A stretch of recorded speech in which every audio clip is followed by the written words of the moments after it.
은혜 안에서 평안하셨습니까? 오늘은 창세기 15장 말씀으로 함께 은혜를 나누겠습니다. 창세기 15장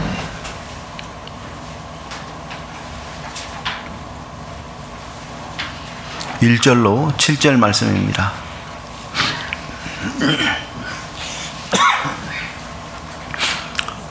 다 찾으신 줄 알고 같은 목소리로 함께 봉독하시겠습니다. 이후에 여호와의 말씀이 이상 중에 아브라함에게 임하여 가라사대 아브라함아 두려워 말라 나는 너의 방패여 너의 지극히 큰 상급이니라. 아브라함이 가로되 주 여호와여 무엇을 내게 주시려나이까. 나는 무자하오니 나의 상속자는 이 다메섹 엘리에셀이니이다. 아브라함이 또 가로되 주께서 내게 씨를 아니 주셨으니 내 집에서 길리운 자가 나의 후사가 될 것이니이다. 여호와의 말씀이 그에게 임하여 가라사대 그 사람은 너의 후사가 아니라 네 몸에서 날 자가 네 후사가 되리라 하시고 그를 하늘을 우러러 무뼈를 셀 수 있나 보라. 또 그에게 이르시되 내 자손이 이와 같으리라. 아브라함이 여호와를 믿으니 여호와께서 이를 그의 의로 여기시고 또 그에게 이르시되 나는 이 땅을 네게 주어 업을 삼게 하려고 너를 갈대아 우르에서 이끌어낸 여호와로라. 아멘. 창세기는 굉장히 많은 하나님의 메시지를 담고 있습니다. 또 굉장히 함축되어 있는 내용이기 때문에 사실을 저는 어떤 성경보다도 창세기만큼은 좀 세밀하게 다루고 싶은 그런 생각들이 있습니다. 이 창세기 1장부터 11장까지를 우리가 원역사라고 얘기했고 또 2000년의 역사를 담고 있다고 했습니다. 12장부터는 이제 족장사라고 하는 아브라함, 이삭, 야곱, 요셉의 이야기로 창세기 50장까지 가는데 그 내용이 약 300년간의 역사입니다. 우리가 아브라함 그러면 창세기 12장부터 등장하지만 아브라함을 믿음의 조상이라고 얘기를 하죠. 그리고 예수님께서는 분명히 누가복음 24장에 모세의 글 그리고 선지자의 글 시편까지도 나에 대하여 가르쳐 한 얘기다. 성경이 내게 대하여 증거하는 것이다. 그리고 이 성경은 바로 영생에 관한 것이다. 그래서 너희가 성경에서 영생을 얻는 줄 알고 성경을 상고하거니와 이 성경이 곧 내게 대하여 증거하는 것이라고 요한복음 5장 39절에 선언을 하셨습니다. 그러므로 이 창세기 속에서는 바로 예수 그리스도가 어디에 계시는지 또 예수 그리스도께서 우리에게 어떻게 영생을 주시고자 하시는지에 대한 이야기가 함축되어서 나타나는 겁니다. 특별히 아브라함에 대한 이야기는 12장부터 시작해서 창세기 25장까지 굉장히 많은 부분을 할애해서 정말 예수 그리스도가 어떤 분이고 또 우리에게 어떻게 영생을 주시는가 하는 그 관점에서 기록되어 있다는 것을 우리가 먼저 알고 있어야 된다는 거죠. 여기에 보면은 이후에라고 15장 1절에 나와. 이후라는 것은 뭐냐면 잘 아시는 대로 바로 시날 땅에 아므라벨이 연합군을 형성을 해가지고 와가지고 소돔과 고모라를 통하여 그 이웃 도시들을 치고 많은 사람들과 재물을 약탈해갔던 사건이 있었던 것을 우리가 14장에서 봤습니다. 그때 그 소식을 들었던 아브라함이 집에서 길리운 자 318명을 데리고 가가지고 라이스 저 단이라고 하는 저 위에 바로 이 국경선까지 쫓아가가지고 기습을 해서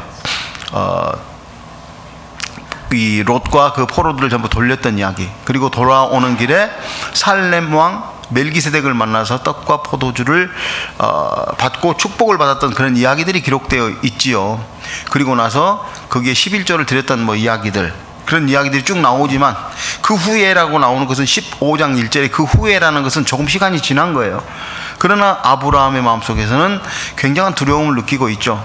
그 강력한 신할 평지의 왕들이 다시 전쟁을 하러 온다면 318명을 가지고는 그 전쟁을 감당하기 어렵기 때문에 아브라함의 마음속에는 굉장한 두려움이 있었다는 거예요.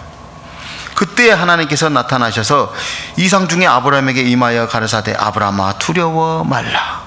그리고 뭐라고 합니까? 나는 너의 방패다. 자, 이 말씀이 왜 나왔는지 아시겠죠? 그 두려워하고 있는 아브라함에게 나타나서 두려워 마라. 그런 두려움에서 내가 너를 지켜줄 나는 방패다. 그리고 또 하나는 뭐였습니까? 나는 방패요 내 지극히 큰 상급이니라. 나는 방패요 상급이라. 근데 지금 아브라함의 마음 속에 뭐가 있냐면 굉장히 큰 불평들이 있었던 것을 알 수 있어요.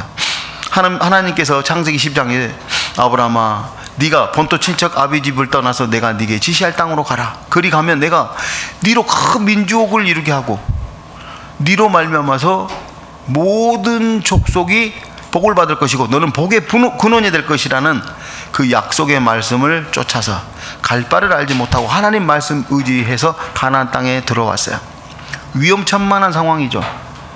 난 친척이 있는 것도 아니고 그 머나먼 땅을 그리고 와가지고 살아가는데 지금 이 15장은요 아브라함이 가나안 땅에 들어온 지 거의 10년이 지나가는 시점이에요. 아브라함이 75세 때 떠났으니까 지금 몇 살이에요? 85세. 이제 기력도 쇠하여지고 아들을 낳을 수 있는, 지금 85세면 아들 낳을 수 있나요? 부인은 75세고. 자, 그런데요 점점 희망이 없어져 가고 있는데 하나님은 약속하셨어요.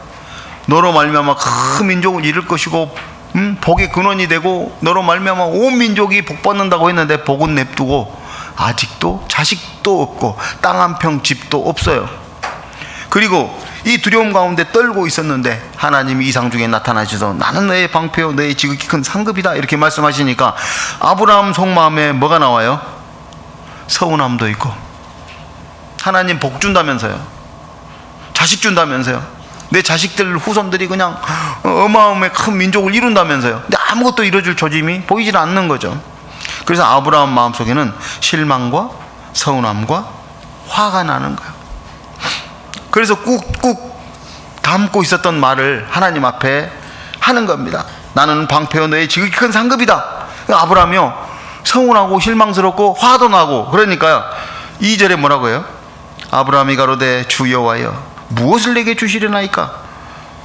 주 여호와여 무엇을 내게 주시려나이까? 나는 그다음 뭐라 그랬어요? 자식도 없어요. 무자하오니. 그러니까 속마음이 드러나잖아요. 복 준다고요? 뭔 복이요? 난 자식도 없는데. 이게 성경이요 굉장히 참 절제돼서 표현되어 있다는 것을 아셔야 됩니다. 실질적으로 지금 성경 우리가 잘 못 읽는 이유가 그런 거예요.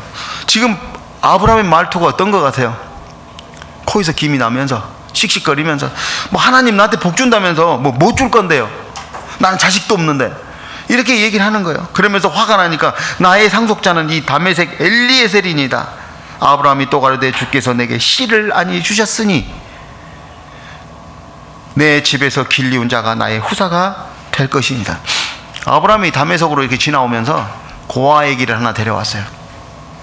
걔가 엘리에셀입니다. 그러니까 하나님이 자식을 주지 않고 씨를 주지 않았으니 그냥 하나님 됐습니다. 복은 내가 됐고요. 그냥 여기는 엘리에셀이 주워온 종이 있는데요, 얘나 나 양사 삼을랍니다. 자, 이게 본심이에요? 화가 나서 하는 소리예요?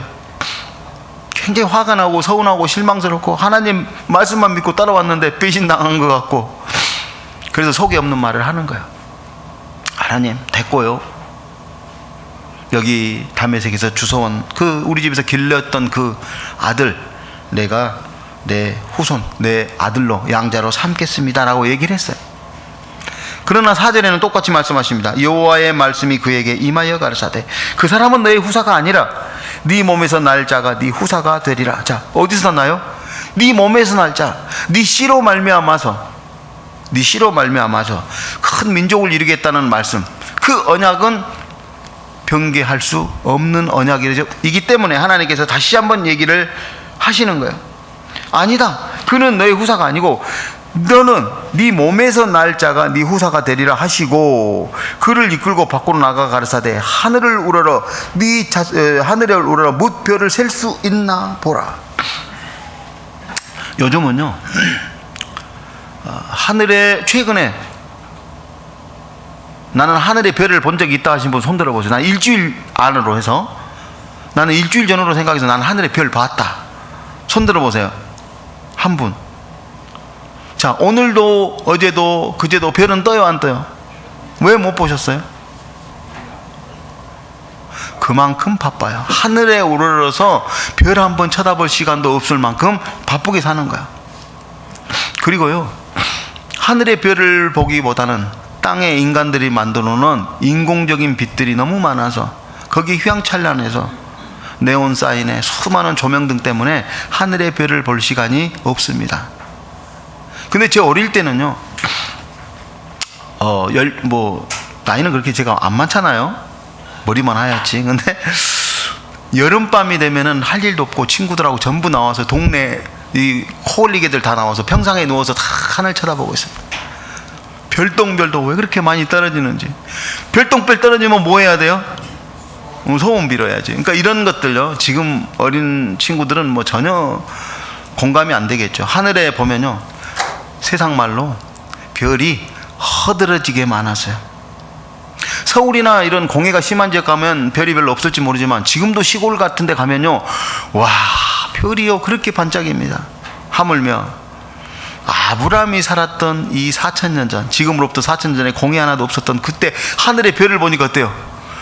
허드러지게 별이 많아요. 아브라함은 하나님이 내게 씨를 주시지 않았는데, 그 서운함 가운데 있는, 아니다, 그 서운함 가운데 있는 아브라함에게, 아니다, 네 몸에서 날 자가 네 후손이 될 거야. 그리고 아브라함을 밖으로 불러내셨어요. 하늘의 뭐 별을 셀 수 있나? 셀 수 있어요? 그런 것처럼 네 자손이 네와 같으리라. 다시 한번 읽어봅시다. 5절. 그를 이끌고 밖으로 나가 가르사대 하늘을 우러러 무별을 셀 수 있나 보라. 또 그에게 이르시되, 자, 네 자손들이에요, 네 자손이에요? 자, 정확히 합시다. 네 자손들이 이와 같으리라예요, 네 자손이에요? 성경은 그렇게 보는 거예요. 네 자손 그러면 단수입니다. 한 사람이에요. 네 자손들 그러면 하늘의 무별이 뭐예요? 네 자손들이야 라고 얘기해야 맞잖아요. 하늘의 무별 셀 수 있니? 이렇게 물어봤으면 네 자손들이 이와 같으리라 그래야 되죠. 근데 네 자손이 이와 같으리라, 그러니까 뭔가 다른 얘기를 하고 있는 거예요. 자, 여기를 접어두고요, 왜 하나님은 아브라함에게 자손을 주겠다고 약속하면서 10년이 지났는데도 자식을 줄 기미도 보이지 않았고, 하나님의 말씀을 순종한 그 아브라함이 기특해서라도 자식 줄 것 같은데 자식 줄 기미도 안 보였다는 거예요. 그럼 하나님께서는 그 자손을 아브라함에게 주시지 않고 싶어서 그랬을까요? 그럼 왜 안 주시는 거예요? 아브라함은 이해할 수가 없었어요. 왜 안 주시는지. 준다고 약속했으면 우리도 뭔가 계약하면 딱딱 좀 지켜주면 좋죠. 하나님이 계약하실 때요, 주겠다고 약속을 했는데 기간 약속을 안 하셨어요. 맞나요? 주긴 주는데 언제 주겠다는 말씀은 없었다 그 말이에요. 기간 약속이 없었어요. 그러니까 아브라함은 하염없이 기다렸던 거죠. 근데 아까 왜 자식을 안 줬는가의 이유는요, 아브라함은 도저히 알 수가 없는 거죠. 왜 안 주시는지 내가 실망하고. 아까 말씀드렸잖아요. 성경은 예수 그리스도에 관한 이야기고 성경은 영생에 관한 이야기이기 때문입니다. 아브라함은 하나님께서 주시겠다는 약속을 받았잖아요. 근데 지금 주시면 어떻게 될까요? 지금 주시면 자기가 낳은 거예요. 충분히 자식을 낳을 수 있는 그런 나이고,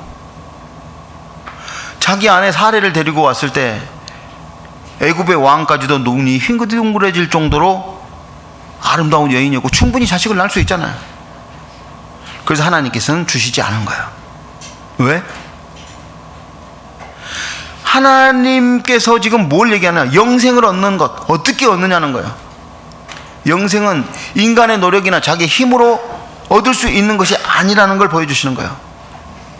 오직 은혜로, 오직 믿음으로. 그래서 하나님의 은혜로, 그것을 믿음으로 말미암아서 구원을 얻는다는 걸 알려주기 위해서 네 힘으로 되는 게 아니라는 것. 그래서요, 어떤 의미로 보면 아브라함이 완전히 생식적으로, 생리적으로 죽은 자가 되기를 기다리신 거예요. 100세가 될 때까지 기다리신 거예요. 근데 100세에서는 못 나니까 뒤에 와가지고 네가 자녀를 낳을 것이다 그러니까 아브라함이 웃었죠. 이 나이에 제가 어떻게 자식을 낳는단 말입니까? 또 천사가 와가지고 내년 이맘때 자식 낳을 거야 그러니까 사례가 뒤에서 크크크 웃었어요. 왜요? 경수도 끊어졌고 죽은 자가 됐단 말이죠. 날 수 없어요. 날 수 없는 그 상태에서 나야만이 뭐가 됩니까? 하나님의 능력이요, 온전히 하나님의 은혜가 되는 거예요. 하나님이 낳은 게 되는 거예요.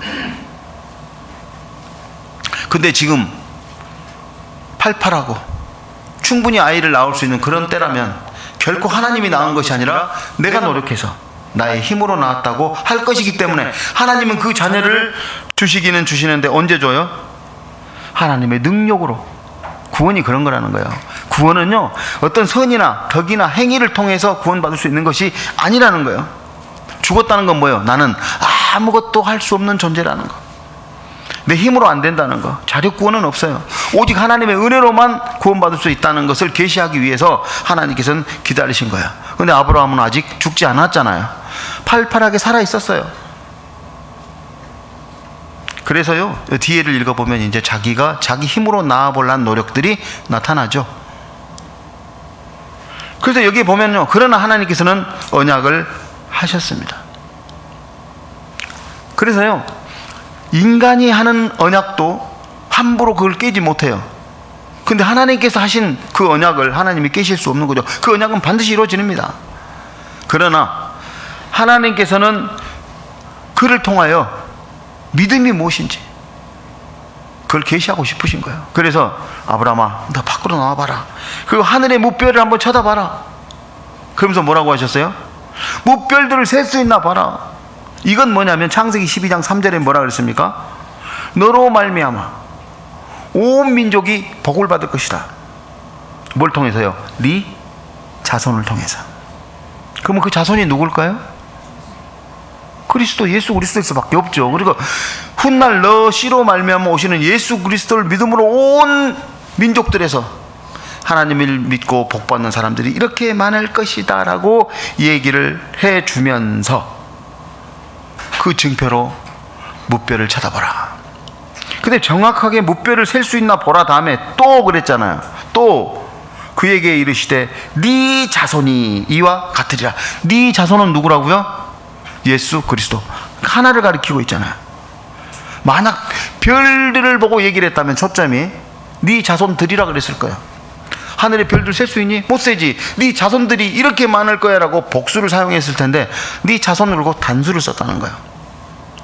다시 이걸 해석하면 네 자손으로 오실 예수 그리스도를 통해서 수많은 사람, 셀 수 없는 사람들이 복을 받을 것이다. 그 얘기를 여기서 하고 있는 거예요. 그랬더니 6절에 같이 읽어봅시다. 이와 같으리라 했더니 아브라함이 여호와를 믿으니 여호와께서 이를 그의 의로 여기시고. 와, 그 사실을 뭐 했다고요? 믿었더니 그 다음 뭐가 됐어요? 그것을 의로 여기시고. 그의 의.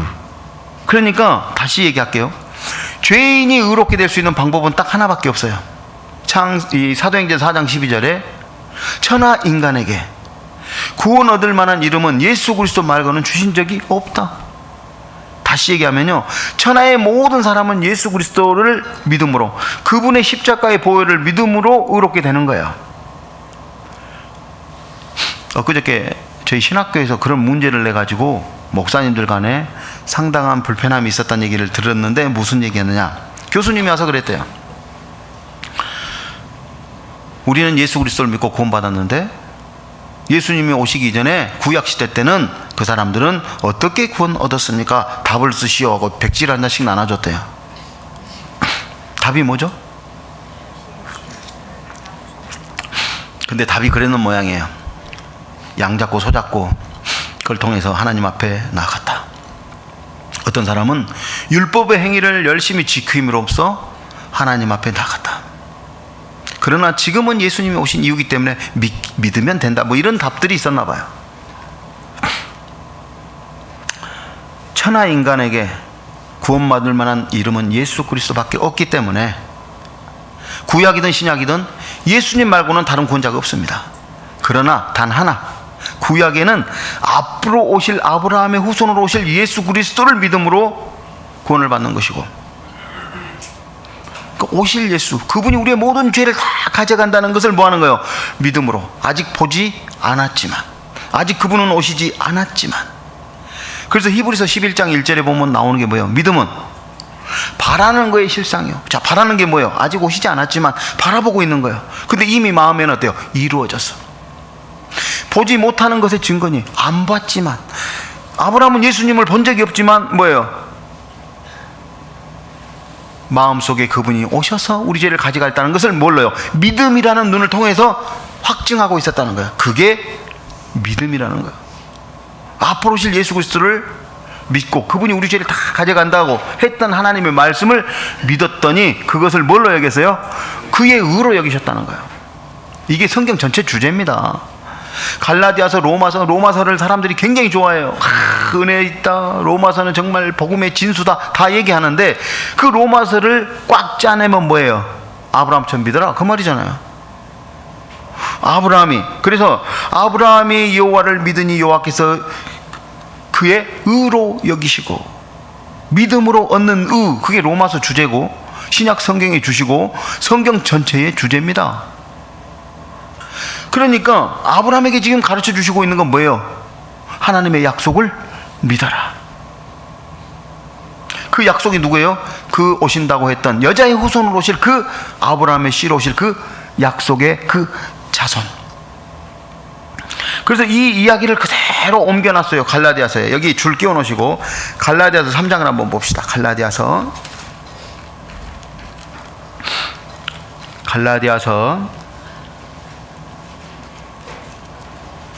3장,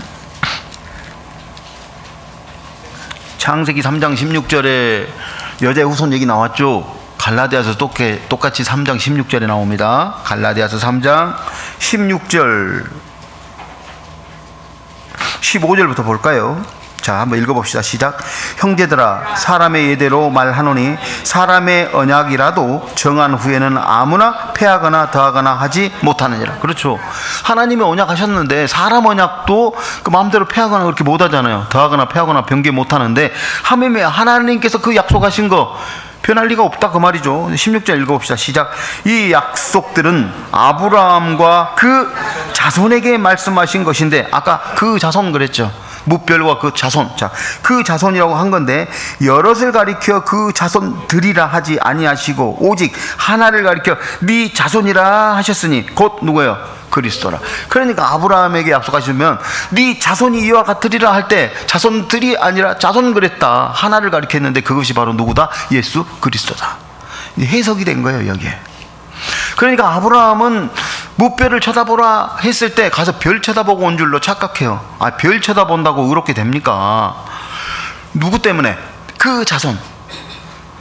바로 이 예수 그리스도가 오셔서 그분으로 말미암아 복받고, 그분으로 말미암아 그 여자의 후손으로 오셔서 뱀의 머리를 깨버리고, 그로 말미암아 모든 죄사함을 받고 하나님의 자녀가 된다는 그 믿음의 눈으로 바라보면서 뭘 본 거예요? 믿음의 자손들이 별처럼 많을 것이라는 걸 본 거예요. 그래서 아브라함의 시선은 별에게 있었던 거 아니라 그 자손에게 있었어요. 아멘 되십니까? 예. 그래서 신약이나 구약이나 아브라함은요 예수님을 바라봤던 거예요. 예수님도 그거 알고 계셨죠.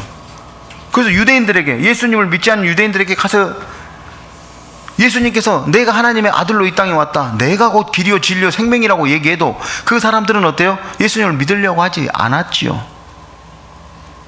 나는 너희를 자유케 하러 왔다. 그러니까 뭐라 그래요? 우리가 종된 적이 없는데 무슨 자유? 그러면서 자꾸 얘기하는 거예요. 우리는 아브라함의 자손이다. 우리는 아브라함의 자손이다. 하나님이 선택한 백성이고 선택한 민족이다. 이런 얘기를만 하는 거예요. 그러니까 아브라함 논쟁이 벌어졌죠. 안다, 나도. 네가 아브라함의 자손이라는 거 안다. 네가 어떻게 알아? 나이가 50도 못 됐는데 네가 아브라함을 알아? 이렇게 얘기를 쭉 하는 거예요. 네가 누구냐? 난 나에게 처음부터 말하여 온 자니라. 이 두 가지 의미가 있어요. 이 요한복음 8장에 굉장히 중요한 말씀들이 많이 나오는데, 나는 너희에게 처음부터 말하였는 자니라. 처음부터 말하신 분은 하나님이시죠. 또요, 처음부터 말하였는 자가 누굽니까? 여자의 후손으로 처음부터 오겠다고 했던, 처음부터 약속된 그 예수 그리스도시라는 것이 두 가지 의미가 다 들어가 있어요. 자, 요한복음 8장 또 봅시다. 요한복음 8장. 이 논쟁은 요한복음 8장 39절로 보겠습니다. 건너뛰고.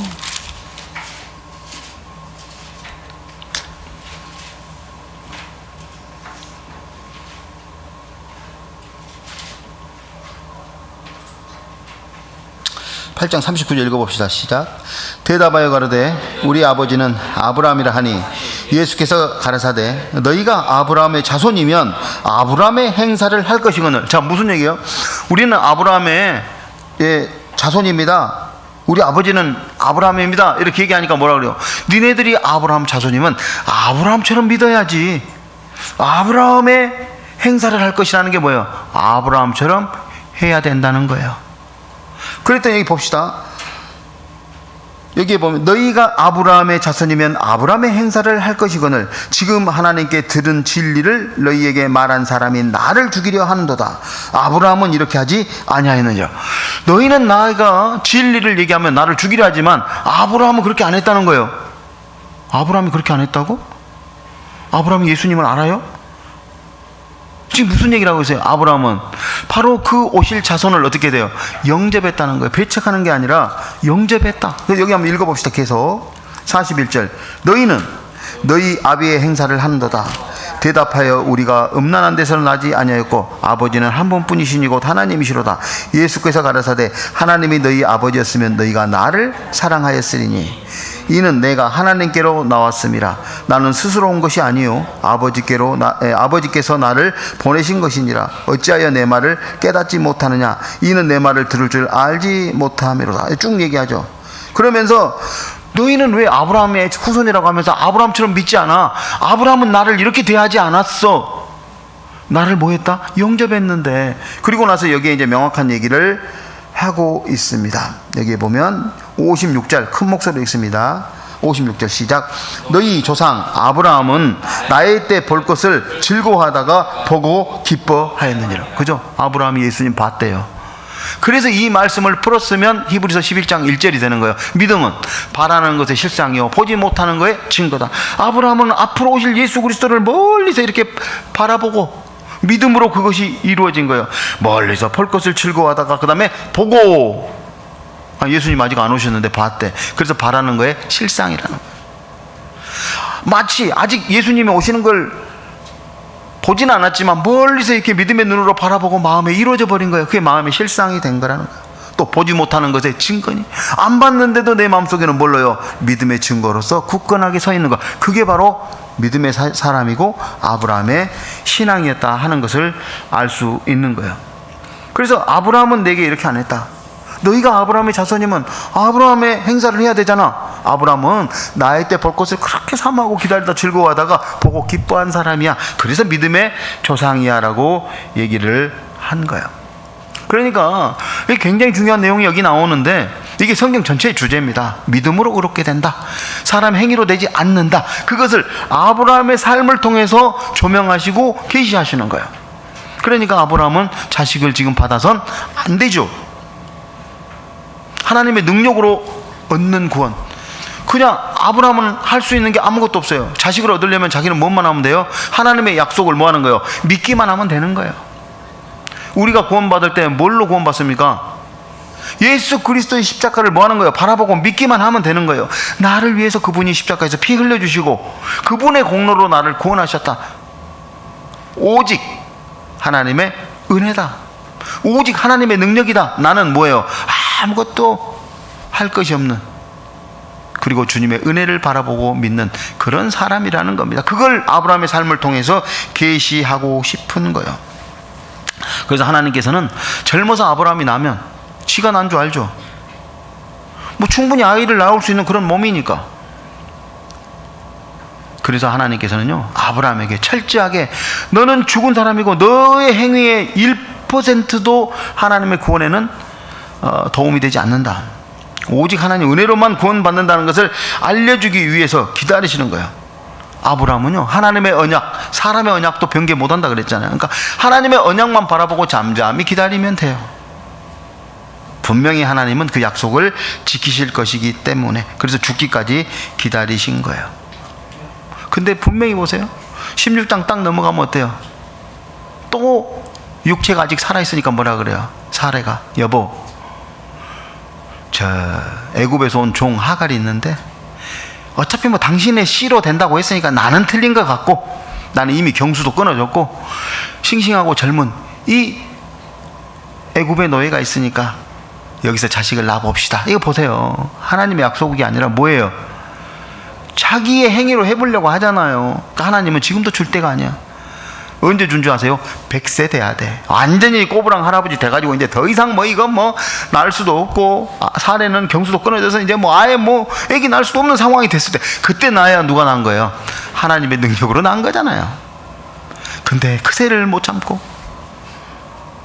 여기 보면요, 16장에 한번 가봐요. 16장 가면 16장 1절에 보면요, 아브라함 안에 사례는 생산치 못하였고 그에게 한 여종이 있으니 누구예요? 애굽 사람이요 이름은 하갈이라. 언제 데리고 왔지? 저기 갈대 우리서 와서 하란 거쳐서 가나안 땅 들어왔는데 왜 애굽 종이 있느냐? 잘 아시죠? 하나님의 언약 세겜에 왔다가 베델과 아이성에 진쳤다가 흉년이 오니까 하나님 또 믿지 못하고 어디 내려가세요? 애굽 내려가서 아내 팔아먹고 얻었던 재물 중에 노비들이 따라왔던 얘기 아시죠? 여기에요. 애굽 여자 하갈은요, 있어서는 안 될 사람이에요. 하나님의 불순종으로 말미암아 얻어진 존재죠. 우리가 한 가지를 알 수 있는데, 애굽에 내려가가지고 재물이 많아져서 소나 양이나 약대나 노비를 얻어가지고 그것 때문에 롯과의 또 결별이 됐고 재산이 많아짐으로, 전에는 문제가 안 되었던 것이 이제 문제가 됐고, 그 다음에요, 누구예요? 이 애굽 여자 하갈은요, 여기 있어서는 안 될 여자라니까요. 애굽에 가가지고 아내 팔아먹고 했던 것으로 해서 얻었던 소득이었어요. 근데 하나님의 약속을 믿지 못하고 여기서 낳았던 아들이 이스마엘이죠. 지금까지도 이스라엘의 발목을 잡는 민족으로 살아가는 이스마엘이 이 불순종의 시작이었죠. 이스라엘은 지금도 가면 그 성인들에게 그 교육을 한답니다. 순결교육. 하나님의 뜻 가운데서 맺어지지 않는 그런 것을 통해서 지금도 4,000년 동안 민족들이 어려움을 겪고 있다는 거예요. 누구 때문에? 아브라함의 불순종. 순결하지 못했기 때문에 그랬다는 얘기를 하는 거예요. 어쨌든 하나님께서는 지금도 뭐 하는 거예요?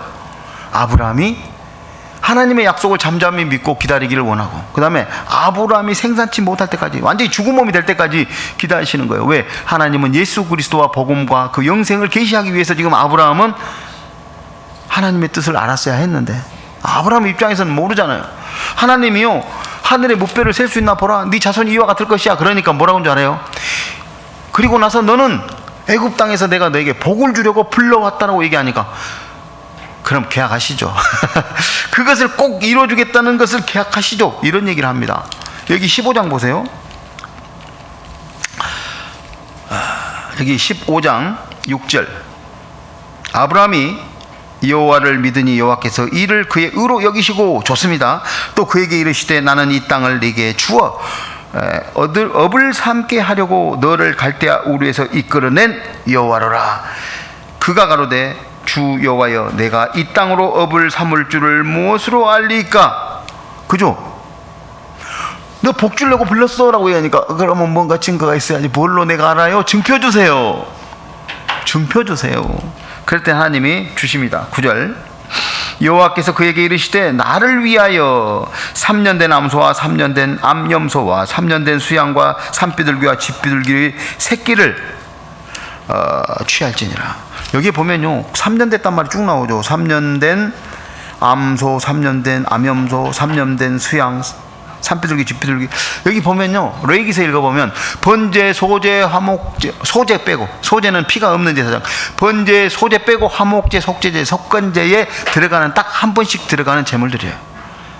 그래서 하나님의 제사, 하나님 앞에 드리는 번제, 소제, 화목제, 속죄, 속건제에서 소제만 곡물 제사고 나머지는 전부 피의 제사인데, 그 제사가 바로 누구예요? 예수 그리스도를 상징하고 있죠. 그의 죽으심으로 말미암아 하나님께 죄인들이 나가는 의식을 하는데, 여기에 보니까 그걸 취해가지고 쪼개라고 얘기합니다. 10절, 아브라함이 그 모든 것을 취하여 그 중간을 쪼개고 쪼갠 것을 마주 대하여 놓고 그 새는 쪼개지 아니하였으며 솔개가 그 시체 위에 내릴 때는 아브라함이 쫓았더라. 이건 뭔 얘기냐면, 하나님이 뭐 하고 있어요? 이 재물들을 가지고 다 뭐 해라? 쪼개라. 히브리어로 쪼개라가 뭐예요? 언약이 베리트라 그랬죠. 그래서 중동 지역에 그 시대 때에 언약을 하게 되면, 사람과 사람이 언약을 해도 쪼갠다 그랬죠. 이 베리트가 언약이에요. 왜 베리트냐? 동물을 갖다 놓고, 소를 갖다 놓고, 너하고 나하고 이 건물을, 이 땅을 내가 사기로 했다고 하면 돈을 주고 또 내가 땅을 가져오지만 뒤에 내가 언제 너에게 이걸 판 적이 있냐라고 얘기한다면 이거 분쟁이 되겠죠. 분명하게 이 약속을 확인하기 위해서 했던 것이 계약이에요.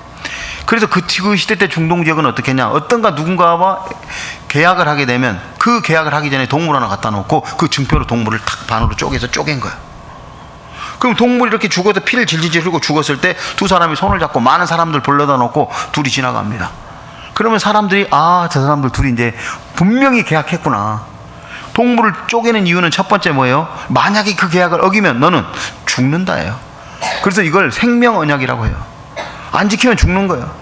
다시 이 동물을 이제 쪼개버렸는데, 쪼개진 소를 이렇게 붙인다고 해서 소가 살아나는 거 아니라 그 말이에요. 이건 다시 돌이킬 수 없다. 그리고 그 언약을 지키지 않으면 너는 이 소처럼 쪼개져 죽는다. 그리고 그 피 흘린 자리로 둘이 손잡고 짜박짜박 걸어가면 그 붉은 피가 바로 뭐가 된 거예요? 생명 언약이 되는 거예요. 지금도 우리나라에서 무슨 계약을 하다 보면 인감 도장 갖고 와서 찍잖아요. 그 인감 색깔이 전부 빨간 이유가 그 피예요, 피. 그때 나왔던 그래서 홍길동이라는 사람의 도장을 갖고 와서 이렇게 탁 찍으면 빨간 인이 찍히면 그건 뭐예요? 이건 반드시 변개하지 못하고 끝까지 내가 죽을 때까지 책임지겠습니다 하는 것이 인감 도장이에요. 그래서 이 인감 도장을 찍는 것처럼 찍어야 되는데, 아이고, 여기 안 쪼갠 게 있었네요. 새는 쪼개지 아니하였으며. 제가 이 성경을 가만히 읽어보면요, 그런 생각이 들어요. 아니, 하나님께서 쪼개놓으라고 그랬으면 다 쪼개놨으면 빨리 하나님께서 받으셔야 되는데, 제사를. 여기 누가 받나 보세요. 여기 11절에 10절, 아브라함이 그 모든 것을 취하여 그 중간을 쪼개고 그 쪼갠 것들을 마주 대하여 놓고 그 새는 쪼개지 아니하였으며, 그 다음에 솔개가 그 사체 위에 내릴 때는 아브라함이 쫓았더라. 지금 하나님은 뭐 하고 계신 것 같아요? 기다리고 계시잖아요, 쪼개기를. 쪼개지지 않는 것은 재물이 아니에요. 예수님은 십자가에 오셔서 그분이 죽으셨고, 그분이 죽으심으로 말미암아 우리를 위하여 찢기시고 죽으심으로 말미암아 그분의 육체가 바로 휘장이 되어서, 그분의 찢겨진 그 휘장이 바로 그의 육체라고 얘기를 했어요. 예수님이 죽으심으로 말미암아 하나님 앞에 나아갈 수 없던 죄인들이 하나님 앞에 산 길이 열렸다라고 얘기를 해요. 가끔 어떤 분들은 교회 다니시면서도 나는 예수님 믿습니다 그래. 난 교회 다닙니다. 난 교인입니다. 집사입니다. 뭘 믿으십니까? 뭘 믿어요? 다 믿어요? 이렇게 믿는 사람들이 있어요. 두리뭉실하게. 뭘 믿어야 돼요? 나를 위해서, 내 죄를 위하여 찢기신 예수 그리스도, 쪼개진 예수 그리스도를 믿어야 되는 거예요. 근데 그냥 예수님 믿는데 이 영생과 관계없이 교회 다니는 교인들이 많죠. 그래서요, 해가 져가는데도 하나님께서 그 재물을 받지 않으시고, 도리어 거기에 누가 만들었어요? 솔개들. 솔개는 아주 부정적인 거죠. 썩은 고기, 죽은 고기를 뜯어먹는 솔개, 독수리 이런 것들은 다 부정하다고 얘기에 나와요. 썩은 고기를 뜯어먹는. 그래서 그 사체 위에 하나님이 받으시는 것이 아니라 이런 부정한 것들이 내려오는 것들을 봐요. 그래서 하나님께서 기다리셔요. 그래서 해가 지게 되니까 17절에 보세요. 17절 읽어봅시다. 시작. 해가 져서 어두울 때 연기가 나는 풀무가 보이며 타는 횃불이 쪼갠 고기 사이로 지나더라. 그날에 여호와께서 아브라함으로 더불어 언약을 세워 가라사대 내가 이 땅을 애굽강으로부터 큰 강 유브라데까지 네 자손에게 줄 것이다. 약속을 하십니다. 쪼갠 고기 사이로 지나가세요. 다시 얘기할까요? 안 쪼갠 곳으로는 안 지나갔죠. 쪼갠 고기 사이로 지나갔다는 거. 아까 얘기했잖아요. 쪼개진 동물의 사이로 두 사람이 언약을 해서 지나가요. 그러면 그것은 변치 못할 약속이 되는 거죠. 근데 여기는 아브라함은 지나가요? 안 지나가요? 그러니까 이걸 우리가 편무계약이라 그랬잖아요. 하나님만 지키시겠다는 약속이에요. 우리는 할 게 없어. 우리가 영원한 하나님의 나라에 들어가는데 구원에 우리가 할 건 있어요, 없어요? 우리가 지킬 건 없다니까요. 우리는 그저 하나님의 이 언약을 뭐 하는 거예요? 믿기만 하면 되는 거예요. 그래서 아브라함아 같이 지나가자가 아니라 하나님의 햇불이 확 지나가는 거예요. 그래서 언약이 된 겁니다. 하나님은요 사람의 약속도 변개치 못하는데 하나님께서 아브라함에게 그 하나님의 말씀을 믿었던 아브라함에게 내가 뭘 로그를 알 수 있어요? 라고 했을 때 계약까지 해주시는 거예요 지금. 그리고 불이 확 지나가서 여기서 또 드릴 말씀이 또 많은데 그러면 또 너무 지나가니까 일단 여기서 끊겠습니다. 어쨌든 하나님은 계약하셨어요. 그러면 아브라함은 뭐 해야 돼요? 그 언약을 믿고 기다려야 되잖아요. 이 16장에 근데 떡 가니까 어때요? 아브라함의 아내 사레는 생산치 못하고 그에게서 한 여종이 있으니 애굽 사람이요 이름은 하갈이라. 사레가 아브라함에게 이르되 여호와께서 나의 생산을 허락지 아니하셨으니. 자, 허락 안 했다고요? 지금 뭘 보고 있습니까? 사레는 자기 몸 상태를 보고 있죠. 믿음을 바라보고 하나님을 바라보는 게 아니라 지금 뭐 보여? 내 몸 상태를 보니까 허락지 아니하였으니 원컨대 나의 여종과 동침하라. 내가 그 다음에 뭐가 나와요? 혹 그로 말미암아 자녀를 그 다음 뭐예요? 얻을 까하노라. 이거 여기서 많이 들어본 얘기네. 누가 그랬어요 이거? 하와가 그랬잖아. 하와가 뱀이 하와에게 줬던 생각이 지금 들어와 있다는 거 아시겠죠? 꼭 여기서 보니까 하와 같네. 뭐라 그랬어요? 나의 생산을 허락지 아니하셨으니 원컨대 나의 여종과 동침하라. 내가 혹시 아냐? 그로 말미암아 자녀들지. 그리고요 그리고 나서 아브라함 자녀를 얻을까 하노라 하매 아브라함의 사레의 말을 들으니라. 또 이거 보니까 누구 같아? 아브라함은 또 아담 같네. 그래가지고요 그래 볼까? 그래가지고 하나님의 약속이 아닌 자기의 능력으로 나는 이제 경수도 끝났고 하니 나는 못 나올 것 같고 나는 틀렸고 당신은 괜찮으니까 이 여자 하갈을 통해서라도 나아봅시다. 그래가지고 거기에 거한지 여기 10년 후라고 나오죠. 여기 보면 아브라함이 3절 그 안에 사레가 그 여종 애굽 사람 하갈을 가져 그 남편 아브라함에게 첩으로 준 때는 아브라함이 가나안 땅에 거한 지 10년 후이었더라. 아브라함이 하갈과 동침하였더니 하갈이 잉태함에 그가 자기를 잉태함을 깨닫고. 자, 그래서 낳은 아들이 누구예요? 이스마엘이에요.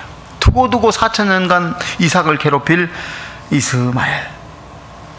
근데요 이제 여기에 보면은 이 86세 그러니까 75세에 왔다가 85세에 10년 돼가지고 하갈을 집어넣어서 잉태를 했으니까 이제 86세 때 낳겠죠.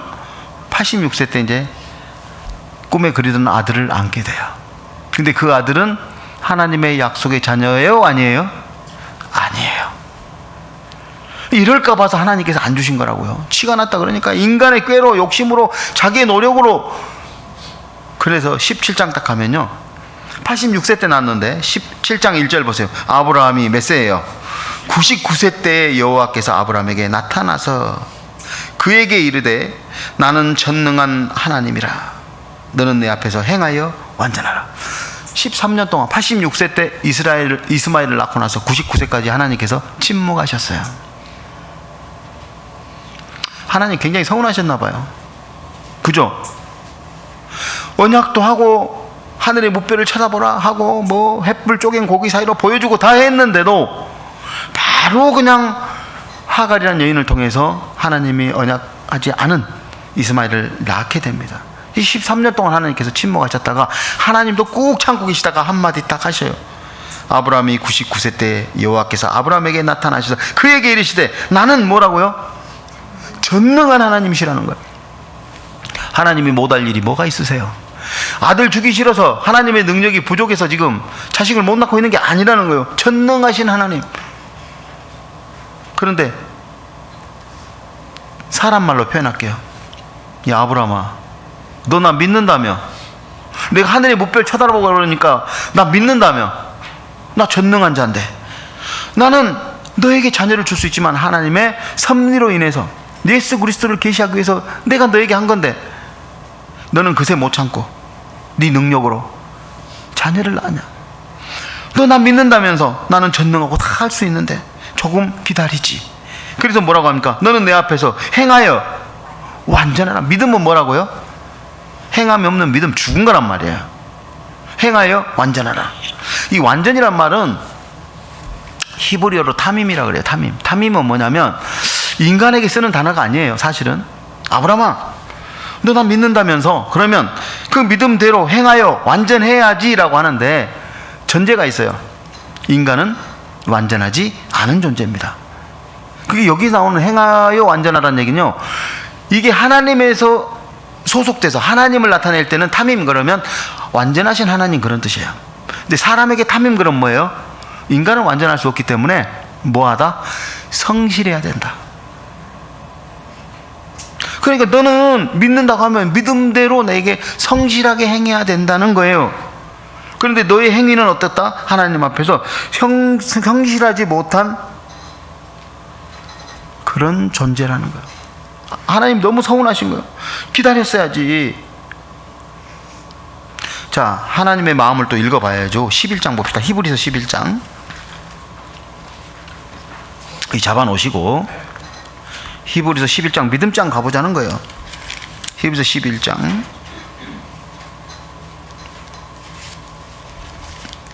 히브리서 11장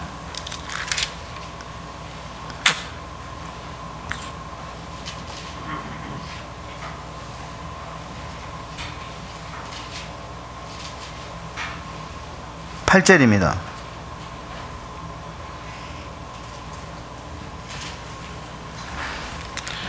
11장 12절. 11장 12절 한번 읽어봅시다. 11절 시작. 믿음으로 사라 자신도 나이 늙어 단산하였으나 잉태하는 힘을 얻었으니 이는 약속하신 이를 미쁘신 줄 알미라. 이러므로 죽은 자와 방불한 사람으로 말미암아 하늘의 허다한 별과 또 해변의 무수한 모래와 같이 많이 생육하였느니라. 자, 여기 보니까 뭐라고 나왔어요? 죽은 자와 방불하여. 그러니까 자식을 낳을 수 없었다는 거죠. 그러니까 하나님께서 기다리는 건 뭐였어요?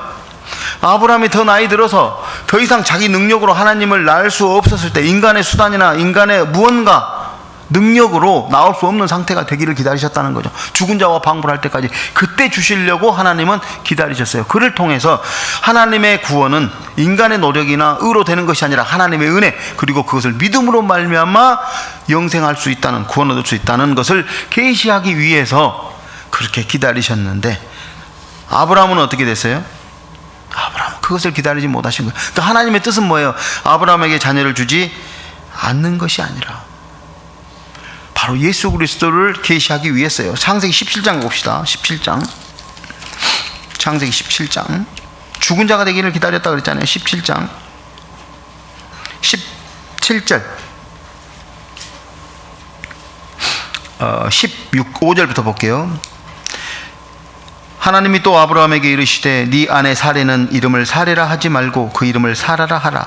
내가 그에게 복을 주어 그로 네게 아들을 낳아주게 하며 내가 그에게 복을 주어 그로 열국의 어미가 되게 하리니 민족의 열왕이 그에게서 나리라. 아브라함이 엎드려 그다음 뭐예요? 웃으며 심중에 이르되 100세나 된 사람이 어찌 자식을 낳을까? 사라는 90세니 어찌 생산하리요? 자 보세요, 죽었잖아요. 에이, 하나님께서 사라의 이름을 사라라고 바꿔라. 그로 말미암아 큰 민족을 이룰 거야. 그러니까 웃으면서 뭐라 그래요? 심중에 속으로 아이고 100살 되었고 내가 어떻게나 내 아내도 이제 쪼글쪼글 90세고 이제 다 틀렸는데, 그러면서 웃었다는 거예요. 이거 웃음이요 비웃음이요? 네? 웃음이요 비웃음이요? 비웃음이야 비웃음. 또 여기에 보니까요 18장 12절 한번 보세요. 18장 12절 읽어봅시다. 11절 아니다, 여기서부터 12 눈이 나빠서 10절 한번 읽어봅시다. 시작. 그가 가르사대 기한이 이를 때에 내가 정녕 내게로 돌아오리니 네 아내 사라에게 아들이 있으리라 하시니 사라가 그 뒤 장막문에서 들었더라. 아브라함과 사라가 나이 많아 늙었고 사라의 경수는 끊어졌는지라 사라가 속으로 웃고 이르되 내가 노쇠하였고 내 주인도 늙었으니 내게 어찌 낙이 있으리요. 여호와께서 아브라함에게 이르시되 사라가 왜 웃으며 이르기를 내가 늙었거늘 어떻게 아들을 낳으려 하느냐. 여호와께서는 능치 못할 일이 있겠느냐. 자 보세요. 아브라함도 웃었고 사라도 웃었어요. 에이 어찌 그런 일이 있어. 이제는 틀렸다는 거죠. 그러니까 내 힘으로는 이제 안 되라고 틀렸다. 그때 나야 하나님 능력이죠. 근데 하나님이 약간 기분이 언짢으셨는 것 같아. 아 이것들이 웃어? 그래 너 자식 낳으면 이름 웃음이라고 지어라. 그래서 이삭의 뜻이 뭐예요? 웃음이에요. 근데 진짜로 보면요 생각지도 않았는데 자기 능력이 아니라 하나님의 능력으로 말미암아 자녀를 낳았을 때 진짜 마음속에 진정한 웃음이 나왔죠. 얼마나 이뻤겠어. 그 이삭을 땅에도 안 놨을 거예요. 얼마나 이쁜지. 그래서요 하나님께서는 인간의 능력으로는 할 수 없다. 구원은 하나님의 능력이요 하나님의 은혜요 우리는 믿음으로 얻는 것이라는 것을 여기에 계시하고 계셔요. 그리고 나서 하나님께서는요 이제 자식을 낳을 거라고 했지만 아브라함이 웃었어요. 그때 하나님께서 저한테 하신 말씀이 있습니다. 여기 보면 17장 23절 20절부터 보겠습니다. 21절 봐야 되겠네요. 시간상 21절 같이 읽어봅시다. 내 언약은 내가 명년 이 기한에 사라가 네게 낳을 이삭과 세우리라. 하나님이 이 아브라함과 말씀을 마치시고 그를 떠나 올라가셨더라. 이에 아브라함이 하나님이 자기에게 말씀하신 대로 이날에 그 아들 이스마엘과 집에서 생장한 모든 자와 돈으로 산 모든 자 곧 아브라함의 집사람 중 모든 남자를 데려다가 그 양피를 베었으니 아브라함이 그 양피를 벤 때는 99세이었고 그 아들 이스마엘이 그 양피를 벤 때는 13세였더라. 당일에 아브라함과 그 아들 이스마엘이 할례를 받았고 그 집의 모든 남자 곧 집에서 생장한 자와 돈으로 이방의 사람에게서 사온 자가 다 그와 함께 할례를 받았다. 이 중요한 내용이 나오는 거예요. 할례 받은 거예요. 하나님이 약속하셨어요. 자, 할례가 뭐냐면 남자의 고추 겁질을 벗겨내는 그러니까 포경수술이에요. 근데 이게 퍼포먼스라는 겁니다. 그건 의식이고 실제로는 뭐 하는 거예요? 고추를 자르는 의식이에요. 자, 아브라함에게 네 자녀를 주겠다라고 약속했죠. 99세 때 이미 안 되는데 그래서 웃었어요. 아브라함이 웃었는데 뭐라고 하는 거예요? 이제 할례를 시킨 거예요. 할례는 뭐예요? 나는 자 남자 고추 자르면 생산 능력이 있어요 없어요? 죽은 자 되죠? 남자로서의 구실이 끝나는 거예요. 생명을 전할 수 없는 거예요. 그러니까 뭔 얘기입니까? 이 할례는 나는 죽었습니다를 고백하는 고추 자르는 의식이에요. 내 능력이 없음을 고백하는 게 할례라고요. 성경에 그런 내용들이 많이 나오죠. 여호수아가 이제 모세가 죽고 여호수아를 데리고 가나안 땅 딱 들어갈 때 첫 번째 전쟁이 어디입니까? 이 요단강을 건너서 여리고 전투 가야 되는데 여리고 전투를 앞에 놓고 갑자기 하나님께서 길갈에서 뭐라 그래요? 다 할례 받으라는 거예요. 아니 전쟁해야 되는데 할례 받으면 어떡해? 하몰 이야기 알잖아요. 세겜에서 디나가 야곱의 딸 디나가 몹쓸 짓을 당했을 때 그들이 와가지고 하친해서 우리 같이 결혼하고 뭐 같이 삽시다 그랬더니 뭐라 그러세요? 시몬과 레이가 가서 어떻게 했어요? 할례 받으면 그렇게 하겠다. 그래가지고 그 성 사람들이 전부 할례 받았을 때 칼 가지고 가서 다 죽여버렸잖아요. 그러니까 이 할례를 하고 나면 그 시대 때 무슨 지혈제가 있는 것도 아니고 무슨 소독약이 있는 것도 얼마나 힘들겠어요. 움직이지를 못하는데, 그러니까 전쟁에서 꼼짝없이 졌는데, 지금 내 여리고 전투하러 왔다가 하나님이 뭐라 그래요? 길갈에서 다 할례하래. 말이 안 되잖아요. 그 할례는 뭐예요? 그 여리고 전투에 가갖고 이기면 누가 이겼다 그러겠어요? 다 자기들이 전투 잘해서 이겼다 할 거 아니에요. 그래서 하나님께서 너희 힘으로 한 게 아니라는 것을 의식했던 게 뭐였어요? 고추 자른 의식이에요. 이게 성경 안에 찾으면 또 너무 많아요. 어쨌든 할례를 해라고 한 거예요. 로마서 2장 29절에 보면 할례는, 한번 따라했습니다. 할례는 마음에 할지니. 그러니까 할례는 뭐냐면 의식이고, 실제로는 뭐 하는 거예요? 마음에 다 하는 거예요. 나의 의가 없습니다. 나는 하나님의 은혜가 아니면 죽을 수밖에 없는 존재입니다. 나는 구원받을 수 있는 존재가 아닙니다. 고백하는 거예요. 그리고 나서 오직 하나님의 은혜만, 하나님의 그 은혜를 믿음으로만 구원받을 수 있다는 것을 이 성경을 통해서, 아브라함을 통해서 계시하고 계시는 거예요. 이제 뒤에 가면은 22장에 가면 이제 무슨 일 합니까? 그 귀한 이삭을 또 뭐 하는 거예요? 모리아산에 번제로 드리라는 또 어마어마한 얘기를 하죠. 그것도 뭐예요? 예수 그리스도에 대한 이야기다 하는 걸 알 수 있어요. 오늘 뭐 15장, 16장, 17장 얘기를 했지만 이것을 통해서 뭘 알 수 있어요? 한번 따라하겠습니다. 구원은 오직 믿음으로 의롭게 되고 믿음으로 구원받는다는 얘기를 아브라함을 통해서 하고 있는 거예요. 그래서 갈라디아서나 로마서는요, 뭐 은혜가 됩니다. 은혜 되죠. 그러나 갈라디아서 로마서를 갖다 절구통에 찧어가지고 믹서기로 갈아가지고 꽉 짜내면 똑똑똑 떨어져요. 뭐가요? 아브라함처럼 믿어라. 바랄 수 없는 중에 바라고 오직 은혜로만, 믿음으로만 구원을 얻는다는 사실을 계시하고 있다는 것을 이 성경을 통해서 알 수 있습니다. 사실 좀 깊게 하려고 그러면 너무 진도 안 나가겠죠. 창세기만 가지고. 그러나 너무 은혜돼요. 사실은 우리가 창세기에 대해서도 많이 좀 살펴야 될 부분들이 있어요. 구약이 어쨌든 우리의 구원을 위해서 쪼개진 자기의 몸을, 육체를 십자가에서 내주신 예수 그리스도의 은혜를 찬양하면서, 또 우리가 오늘 만나지는 그 모든 분들에게 이 귀한 은혜를 전하는 그런 한 주가 되고 또 그런 시간이 되기를 간절히 소망합니다. 함께 기도드리도록 하겠습니다. 고마우신 주님 감사합니다. 아브라함은 하나님께서 너로 말미암아 복의 근원이 되고 또 너의 자손으로 말미암아서 모든 민족들이 복을 받는다는 그 사실을 믿었을 때 주님께서는 그것을 의로 여기셨다고 하셨습니다.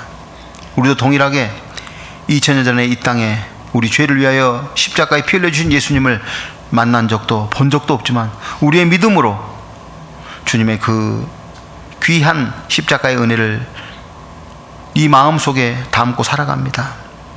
우리를 위하여 단번에 영원한 속죄를 주신 그 예수 그리스도의 은혜를 잊지 않게 하시고, 지금도 죽어가는 영혼들, 아직도 주님의 은혜를 몰라서 이 세상을 헤매고 살아가는 그 영혼들에게 우리의 입술을 통하여 이 귀한 복음이 전해지는 그런 시간들이 날마다 있기를 원합니다. 주님, 사랑교회를 이 자리에 세워주셨으니 이 자리가 그 복음을 전하는 귀한 전진 기지가 되게 하시고, 이 교회를 통해서 이 지역의 많은 민족들이 복을 받았듯이 많은 사람들이 이 교회를 통해서 복을 받을 수 있도록 주님 인도해 주시기를 간절히 소망합니다. 고개 숙인 영혼들의 또 각 가정에 주님께서 평안을 허락하여 주시고, 또 필요한 것들 주님께서 채워주셔서 더욱더 하나님을 섬기는 일에 부족하거나 소홀함이 없도록 주님 인도하여 주옵소서. 남은 모든 시간도 주님께서 함께 하실 것을 믿으며 고마우신 우리 주 예수 그리스도 이름 받들고 기도드리옵나이다. 아멘. 자, 모두